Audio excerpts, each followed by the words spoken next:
Hey guys, welcome back to our channel. So in today's video we are going to learn how we can just change our password on Binance app. So it's pretty quick and easy. Let's get started without wasting our time. So first you have to just open up your Binance app and then go to the profile icon which is present on the left side top, a person like figure. And after that you have to just go to security and then you just scroll all the way down to the change password.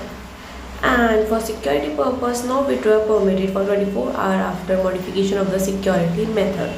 You have to just click on continue if you just agree with the terms and the condition, and then you have to just first enter your old password and then new password and then confirm your new password, and then you have to just click on submit. Once you submit, your password has been changed. So that's all for this video. I hope this video was a great help to you. If you find this video helpful, please do share with your friends and don't forget to subscribe to our channel. Thanks for watching the video.